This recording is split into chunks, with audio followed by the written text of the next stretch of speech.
Subscribe करें खबर plus 18 को और प्रेस करें इस बेल को खबरों के लिए बने रहें।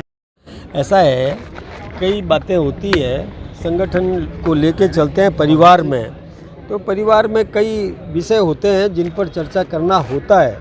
वो हमने किसी कारण से एक बार सबसे चर्चा करके इसको फिर से घोषित करें।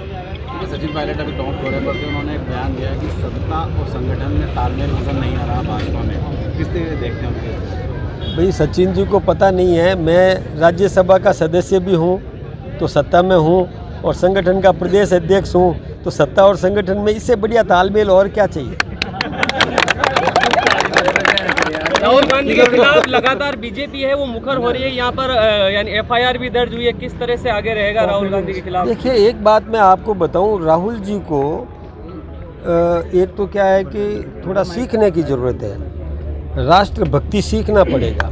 वो विदेशों में जाकर के और भारत की प्रतिष्ठा को खराब करे, ये ठीक बात नहीं है। दूसरा, हमारे नेतृत्व को वो शब्दावली, सही शब्दावली से और बात नहीं करते, उनको सीखना पड़ेगा। वो हिंदू को हिंसा के साथ जोड़े, ये कितनी दुखद बात है। मतलब हिंदू जो गाय को रोटी देता है, चींटी को दाना चुगा देता, दाना देता है, और उस हिंदू को वो हिंसा के साथ जोड़े, तो मैं सोचता हूँ उनको सीखने की ज़रूरत है।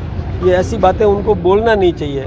ऐसे शब्द प्रयोग करेंगे तो फिर लोग मुकदमे दर्ज कराएंगे, विरोध करेंगे। सचिन पायलट कहते हैं भाजपा के नेता बेलगाम हो गए, उनके आका चुप हैं और चुटभैया नेता हैं जो अपने से सीट जमाने के चक्कर में लगे। मैंने आपको बताया कि बेलगाम कौन है, भारत की प्रतिष्ठा कौन गिरा रहा है। आपको पता है, जब डोकलाम में हमारे चीन के साथ सैनिक युद्ध कर रहे थे, आपस में कुश्तम कुश्ती हो रहे थे, तब हमारे राहुल जी चीन के सेनापति के साथ में और गलबैयाँ कर रहे थे। ये ठीक बात नहीं है। हमारे सैनिकों ने सर्जिकल स्ट्राइक किया और वो हमारे सैनिकों से सवाल करे कि कहाँ किया, कौन मरा, वहाँ तो कोई था ही नहीं।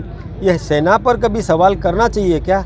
ये नहीं करना चाहिए। तो मैं सोचता हूँ कि ये अब बेलगाम कौन है, आप खुद सोच लो। राहुल गांधी की जुबान काटने को लेकर एक बयान दिया गया, उसको लेकर सचिन पायलट ने कहा है कि उनको दंडित नहीं करके बीजेपी ये मैसेज देना चाहती है कि वो इस तरीके की बयानबाजी के साथ नहीं। हम देखिए, एक शब्दावली होती है, एक मैं बताऊँ, शब्द चयन होता है किसी का, कई जगह तकिया कलाम होता है ना।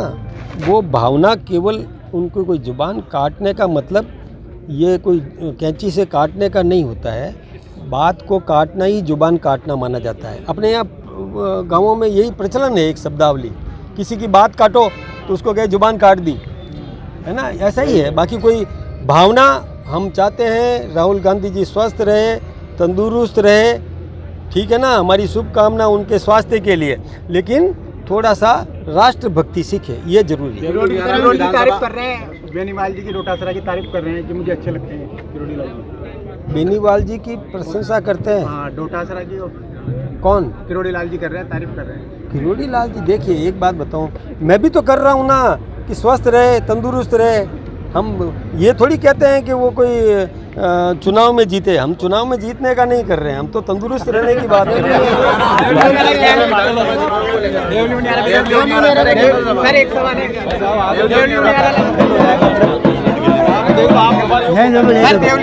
देवली उनियारा चुनाव को लेके, देवली उनियारा में हम जीतेंगे। अभी हमारे देखिए, हम चुनाव जीत रहे हैं, चुनाव जीतेंगे। चुनौती तो कांग्रेस के सामने है कि वो उनकी 6 सीटें वो बचा के रखे।